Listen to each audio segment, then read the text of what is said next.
This is Killer Innovations, a show about ideas, creativity, and how you can innovate. Welcome to the Innovator's Garage, where you learn to create your next game-changing killer innovation. Welcome to Killer Innovations. This is your host, Phil McKinney. Yes, we are still in the mobile studio at this time here in Florida. We actually had a guest who we were trying to get hooked up with at Consumer Electronics Show, but we ended up with a little bit of a scheduling challenge. So today I'd like to invite back Barrett Nash. Barrett, thanks for joining us today. Hey, what a pleasure to be here, and apologies for that CES. I just didn't realize how big the show was. Well, it's funny because, you know, here we are. We were in Las Vegas together, and then just the craziness of CES went nuts, and we were doing a whole bunch of shows there. Today, Barrett's back actually in Kigali, Rwanda. We'll talk about his work in Rwanda. But for those of you who have been longtime listeners of this show, you know that my wife and I do both charitable work, but also we do investments in entrepreneurs in Rwanda as part of our economic development investments that we do with, and our biggest investment in Rwanda is Lakeside Fish Farm. So Barrett and I were actually catching up because I knew he was in Kigali, but he didn't know my connection into Kigali and the Rwandan program. So we were actually getting all excited about just these random connections that tend to happen. So again, Barrett, thanks for coming on the show.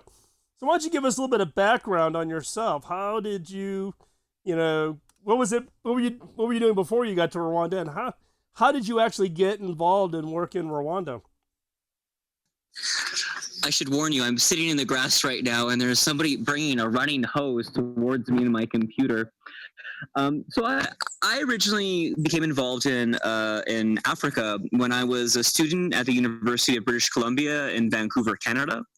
As is normal for many people going to university, I didn't take a gap year. I went right from high school into university, and I didn't really know what I wanted to do, and I found myself getting burnt out. And just one day there was in front of me just a poster on the wall, go volunteer somewhere. And I was like, you know what, I could really use that. And they positioned me in Ghana in West Africa. And it was a revelation to me. I feel like it's like, I felt like almost I was like colorblind or something before. There were so many types of lifestyles, so many ways that people live their lives that I had no idea of. And, what I was really defined by was, one, that there was this terrific optimism. Everybody was just so feeling that even though their lives were challenging, every day was getting better and better. Well, also, there was just these obvious positions where the state and the government and institutions failed people. And I thought, maybe there's something to actually trying to ask yourself deeply, what does it mean to live a meaningful life? What sort of impact you want to have? And I wanted to get involved in trying to bridge the divide between people who were passionate and trying hard and, deserved better opportunity than the world was giving them. And then you were in Ghana, and then did you go directly to your involvement in Rwanda with one laptop per child, or? So after Ghana, I went back to Canada and finished my degree at the University of British Columbia.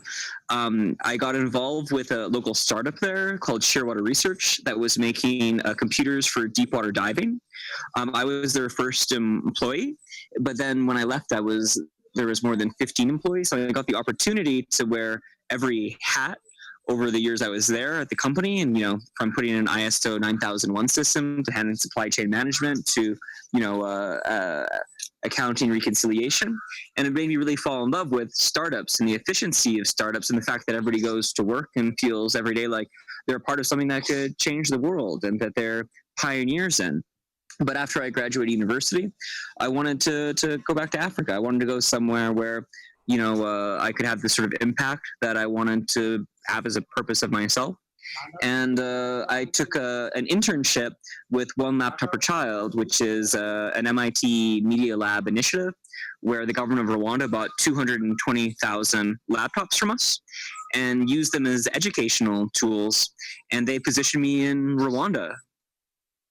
And so, and for those of us who aren't familiar with the One Laptop Per Child program, it was a laptop less so on technology, but more on how to bring technology to facilitate access to curriculums and knowledge, not just confined within the classroom, but, being able to bring all this curriculum information and coursework and access to experts from around the world. And MIT and Nicholas Negroponte at the MIT Media Lab, it was a big project in the, early to mid 2000s. And Rwanda, if I recall, was actually one of the biggest deployments, correct? Rwanda is the biggest deployment of one laptop per child in Africa. And, the project was really inspiring. I mean, they did a modified kernel of Linux that was entirely visual interface that was trying to get away from the fact that people, wouldn't know what an X icon meant or wouldn't know the visual metaphor of Windows. And it was, some of the best moments of my life watching somebody who'd never used a piece of technology before. The first thing they'd use a laptop for would be to allow their mother to cook in the kitchen at night when there was no light, and seeing that actually technology can be pretty flat if you're willing to kind of appreciate the learning curve of other people. Oh, so you mean using the screen glow literally as a light? Yeah. That's pretty funny. Well, it's actually a little side story.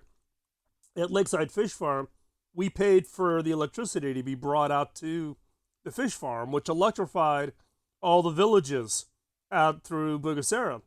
And it was funny because what people wanted the electricity on their house for was to put that 4 foot or like a 2 foot fluorescent tube light above their door, right? And it was just kind of the sign that says I've made it because I have electricity and I've got this light.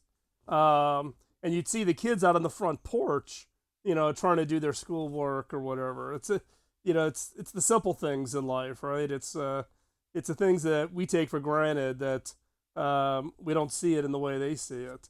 So, after the one laptop per child, you have since gone on and and I don't know how old your current project, SafeMotos, is.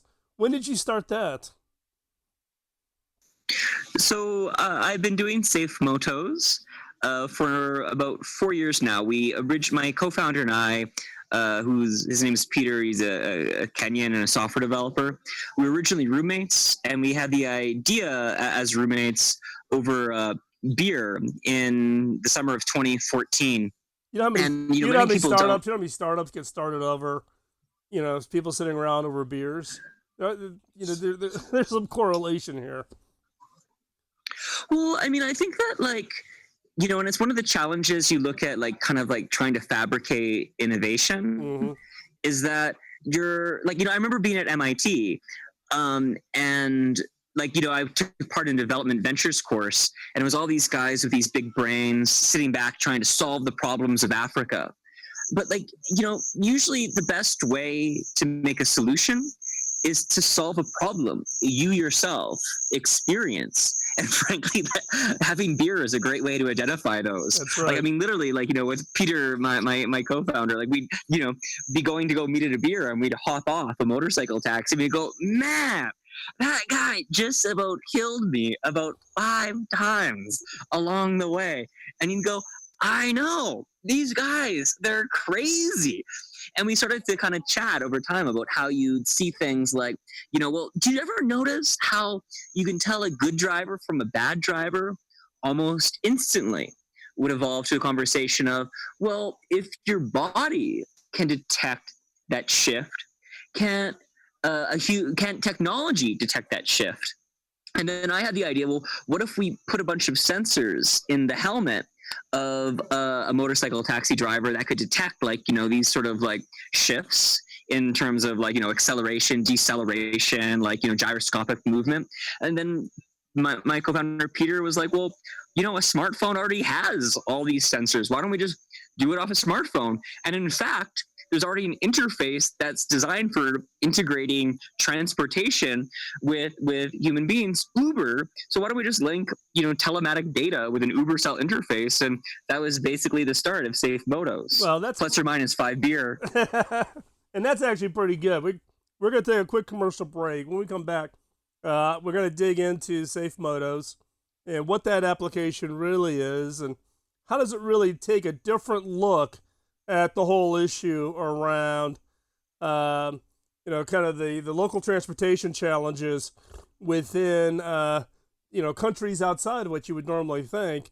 And believe me, anything that would improve the motorcycle taxi program in Rwanda, I would be all for. So when we come back, we're going to pick up our conversation on SafeMotos. Don't go anywhere. You're listening to Killer Innovations on the BizTalk Radio Network.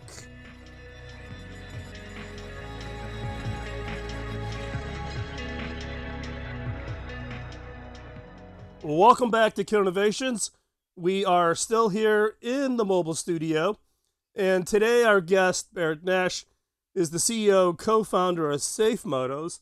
Now, in the last segment, we got a little bit into the problem space with you and your co-founder over beers, rehashing kind of how you take your life into your own hands, getting on the motorcycle taxis. And actually, in my book, I tell the story of feeling like I was almost going to die on the back of a motorcycle in Bangkok, Thailand, because of the way, the motorcycle taxis dashing between vehicles and everything. So tell us a little bit more about you and your co-founder and the whole process of thinking about SafeMotos and coming up with what you think is a different approach to this transportation solution that I think is pretty prevalent, like an Uber or a Lyft. But you guys have gone about it completely differently. Sure. Thanks for that. So a lot of people in like Europe and North America don't realize that one of the most popular ways to get from point A to point B in much of the developing world is by motorcycle taxi. I know myself, I'd never even ridden on the back of a motorcycle until I actually came to Africa. You're in these hyper congested cities like Nairobi or Lagos that were made for, colonial sized populations. And now they become these mega cities of 10, 15, 20 million people. And the congestion is terrible. You can spend 12 hours crossing the city of the city of Lagos, my apologies. Motorcycle taxis are like a really efficient way of dealing with this. They can like weave through the congestion. They're extremely cheap to operate. And, I wish in Canada, like we had an option, it's point A to point B, picked up to drop off.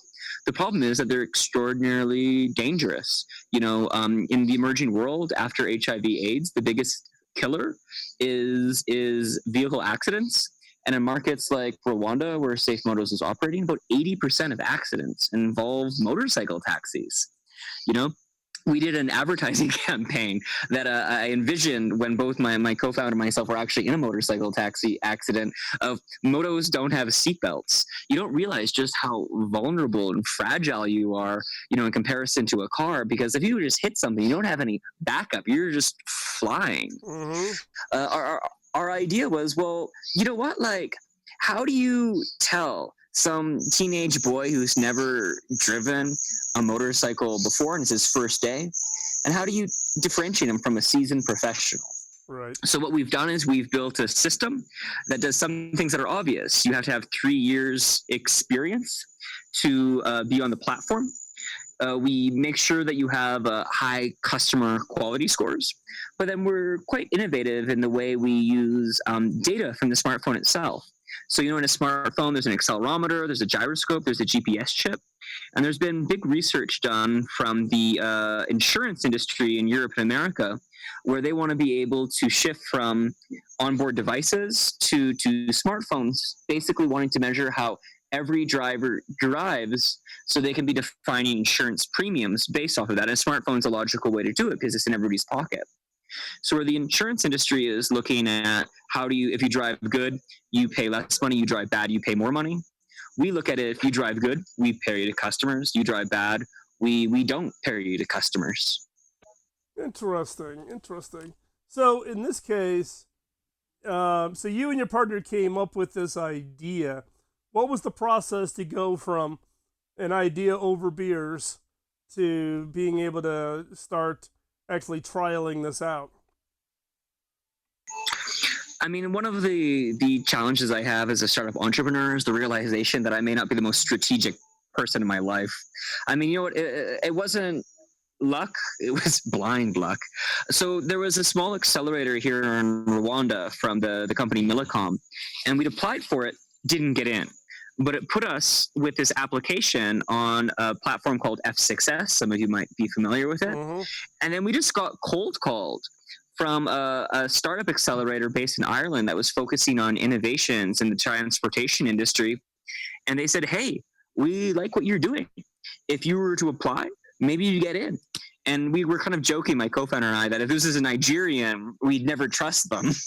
But we applied, got in, went to the accelerator in Cork, Ireland. We're easily the earliest stage company there. We really had nothing more than a pitch deck.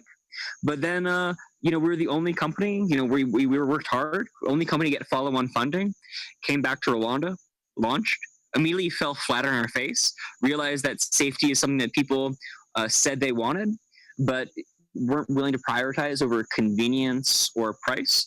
And basically, I've kind of iterated since then through multiple innovations to kind of make the company actually get a product market fit for this market. It's interesting because I think, we hear the story repeatedly with, founders or co-founders, teams getting out there, and you've almost got to go through that first stumble. I wouldn't call what you did a full pivot, but, getting that better product market fit, plays a pretty critical role. But the fact is it does sound like, by luck, you did not get into the accelerator locally, but you got into an accelerator focused on transportation. How much was that access to expertise around transportation help? How much did that really help you out, the work in Cork? I mean, I think even bigger than being in a community of transportation geeks was more being in a community of real startup geeks. Mm-hmm. And, what might surprise some of your listeners is that there's a huge culture of startups and technology in Africa. But it's tough because there's so few success points that in some ways the culture isn't really about enabling real success, but it almost kind of feels like it's like the way I joke about it is high school rock bands where everybody's kind of got a good idea, but nobody's making money. And it was so refreshing to actually be in a place where you could actually be a part of the bridge from an idea to a real business, just from the support network of the accelerator itself. And I still believe that, especially for somebody who's a first-time entrepreneur, I think an accelerator is the best way to launch an innovative idea and actually have a real chance of success. Yeah, it's interesting. I mean, even in my day job as a CEO, we run what's called a fiterator as one of a small effort, but it's all about product market fit. But it's interesting on what we have seen from the graduates. We've run 2 cohorts now, and the community of those companies staying connected, staying together, still supporting each other, giving those referrals has been incredibly powerful. We're going to take another quick commercial break. When we come back, I want to get into more about the company itself and how the product actually works, and how the whole pricing model and the economics of it works. So we come back, we're going to continue our conversation on SafeMotos. So don't go anywhere. You're listening to Killer Innovations on the BizTalk Radio Network.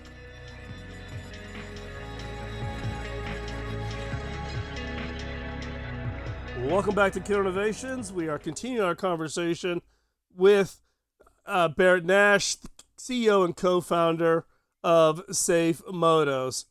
So, Barrett, you and I were laughing during the break. I can hear the local birds in the background, and I was laughing about all my time in Kigali and being in the outdoors, and you're making me miss going to Kigali. I'm gonna have to get a trip in here at some point. But I want to spend this segment really talking about SafeMotos and where you are actually at with that business. So give us a context of where SafeMotos is today. Like I think like actually today, this very day, we're probably in the best space we've ever been. We've got a bit of money in the bank that gives us some runway. I think we actually have like a real shot at, having found a pain point for customers, and our understanding of our users is probably the best technology company in Africa. But it's been a painful journey, I gotta say. One of the challenges of operating a company in Africa is the realization that, number one, there's basically no research into any of the market opportunities. So a lot of it is having to kind of like discover things for yourself. There's also pretty much no success stories or repeatable success stories, which means you got to kind of be a pioneer. And I got to say, actually, I think of my ancestors as a Canadian. I feel like in some ways being here is very authentic to the journey they must have taken from Europe to Canada. We started with what we thought was a pain point, which was, increasing the safety of motorcycle taxis, then realized that maybe we made a vitamin instead of a painkiller. People are, think safety is something that is great, but it's not more than price or convenience. So we decided that instead of safety being our product, safety should be our byproduct.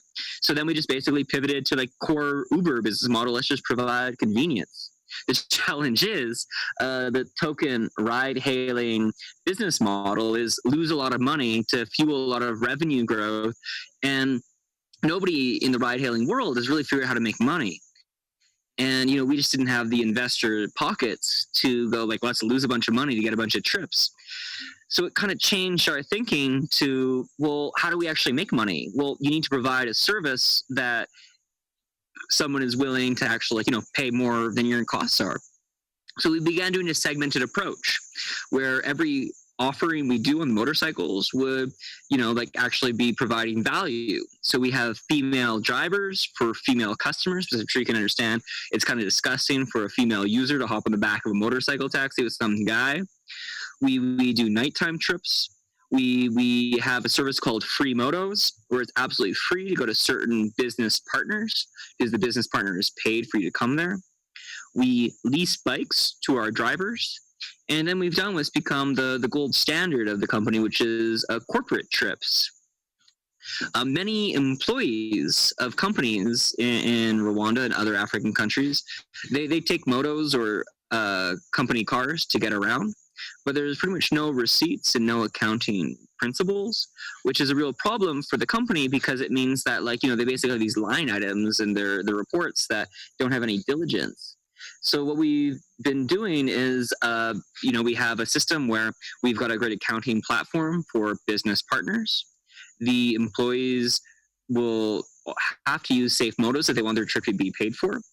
And it's worked pretty well. We've done 6% week-on-week growth over 2017, and it seems like it's a real pain point we've solved. Well, it is unique in the fact that you've segmented out the right types versus just treating it as just a broad transportation problem.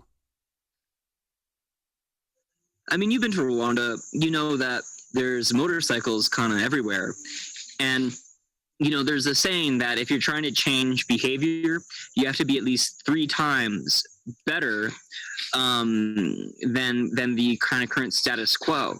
And we're better than status quo, but 3 times better is hard to compete when your competitor is, 30,000 bikes going up and down your street. Yeah, exactly. So in this case, you've segmented out the different types, whether it be with female drivers or with the corporations using you as the reimbursement model. Are those segments big enough to allow SafeMoto to grow, or are there other segments that you're looking at to go into next? Well, I've got to say, I mean, of course, we're looking to going to other markets. But what's interesting is that, a lot of the assumptions we made were kind of wrong. And we were heavily based off of ride-hailing best practices. So for one, I've just referred to as the business model side of things, which, not going broad-based, going highly segmented. But what was really interesting was the user experience. we kind of just copied and pasted the Uber app because we thought, like, these guys have, 30 user experience specialists. Let's just follow their best practices. But what we've realized is that people use technology here differently. The metaphor I use is that people, in the West, they think that technology is about, a legacy of Windows and Linux and, like, fragile and bugs and learning curves. But here they didn't have that experience. Here, a smartphone's their first piece of technology, and they expect it to work just like a toolbox. You got to grab a hammer and just hit something with it. So, like, say, for example, people here don't have almost no literacy on kind of like a map-based user interface. It's just not what they've been taught in school. So what does it mean to do a ride-hailing component where people aren't kind of like, used to reading maps? And it's kind of brought us down a deep dive of more than like 150 hours of user experience testing that I think we're pioneering a new language of user experience for how to actually build technology products for the continent of Africa. So does your product only work on smartphones, or have you guys also have to address the text message only kind of service calling? So what's interesting is that I feel like probably the biggest innovation in the world right now is the advent of the $50 smartphone. I think that, frankly, I don't even really on my smartphone, I don't even use the phone. I've uninstalled the phone because I don't like people calling me. I think it's the idea that we can have more technology than put a man on a moon in someone's pocket for under $50 should change the game. And I think it does. And I think that, especially when you see the adoption rates, I mean, when we came to Rwanda not to win the world. We came to Rwanda because we believe Rwanda is the test kitchen, the living laboratory of Africa. And we wanted to look to the future, but not the long-term future, the future in, 1 year, 2 years. And now, my my house staff has a smartphone. It's ubiquitous. And I think that the technology we focus on is how do we actually enable the additional technology that's in a smartphone to not just augment, but radically change the art of what's possible in terms of what technology can provide. So in the case, and I think you're right, because I mean, if I go back to when we first started working in Rwanda, and then you see how the acceleration happens, I want to poke on a little bit about your point about the fact that though the user community there doesn't have the history of growing up with an Apple II and then a Mac and then a Windows PC and Linux, and the transference of metaphors has not occurred there. Does that require then a level of simplification that you have to go through? And we've only got a short amount of time. Maybe we can pick this up in the next segment, but just quick answer on what does that really mean? So a good example is not about simplification. It's about how people use technology. So for that specific example, the map, you can't ask someone to use an interface they don't understand. So we get around it simply. We only allow someone to click order trip if they are actually having an accurate GPS lock. And if you don't have an accurate GPS lock, we either ask you to move to where you can get an accurate GPS lock, just like you chase reception, or you can't order a bike. Okay. So something is I just have to hit one button to say, just get me a ride and stay there. Don't move around. It'll come find you right where you're at. I mean, I think I should have patented that idea before you said that. Who would have thought? A big button. Pick me here. Pick me up here. When we come back, we're going to continue our conversation, but I'm going to ask for you to share some of your lessons learned having gone through this whole process, something that our listeners can take away from your guys' experience. So stay right there. When we come back, we'll have the takeaway section of the show.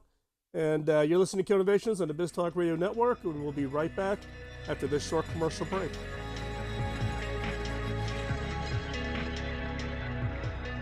Welcome back to Kill Innovations. We are here with Barrett Nash, CEO, co-founder of SafeMotos, bringing kind of a unique transportation model to Rwanda. So, hey, Barrett, I'm specifically interested in, your experience in, if you look at what experience you've had, combined everything you've been doing, both when you were in Kenya and also Rwanda, if you could go back to before you started having that experience, what would be the 2 to 3 pieces of advice you would like to have given yourself? So if you had that time machine to go back to when you saw that poster about volunteer, what would be those two, maybe 3 pieces of advice you would give yourself? My God. There's like kind of like a joke I have in myself where like every 6 months I kind of look backwards and go, I wish I knew then what I knew now. Right. I mean, high level as an entrepreneur, make sure you're solving a pain point, not making a vitamin. In Africa, you probably need to have a profit-making business model, at least from a unit economic perspective, day one. Don't launch too soon. Get your finance figured out, get your story. But like, honestly, like, I also got to say that I feel for myself, like, you kind of almost have to go through the journey to be able to not just hear the statements of the things you should do, but to fully understand it. And I got to say, like, I made a lot of mistakes. We as a company made a lot of mistakes, but I don't think we could have done it faster, especially like in an African context where, like, there's just not, I feel like in America, it's all about speed. You're trying to go around a track and go as fast as you can. You're racing with other people. Here in, Africa, there's not so many success stories. And it kind of feels like more you're almost kind of going through the jungle and you've got to kind of discover it for yourself. And you can't go faster or slower because you're not even sure what success looks like. You just know you're trying to go the right direction. Yeah, your comment about time is interesting, particularly as a Westerner, having myself spent a fair amount of time in Rwanda. Whenever I've met with Rwandan government officials, and I'm of the gotta watch, got my calendar, punctuality, all those kinds of things, and they have the old saying of, you Westerners, you have the watch, we have the time. I went through a Buddhist Zen moment when I was living in West Africa, where I waited for 14 hours for a bus to leave. And every 10 minutes, they'd say, it's leaving, it's leaving, it's leaving. And for the rest of my life, I'm never impatient with time because nothing can ever be as worse as waiting 14 hours for a bus to leave. Yeah, it is the difference. But your whole point, though, about understanding, what constitutes success, but your point particularly about being profitable, unit one, out of the gate, loss leaders, many of the models that constitutes best practices, let's say here in the United States with like an Uber or Lyft, just did not apply for what you were trying to do there in Kigali, correct? Yeah, I mean, that's absolutely correct. Like, I feel like, I feel like there's this danger in much of the world that technology has been acknowledged as an enabling agent, but then technology has been so tightly intertwined with Silicon Valley style startups, the Googles, Amazons, that people go, okay, we're going to use technology, and almost just becomes verbatim, like, let's just copy one of these big guys.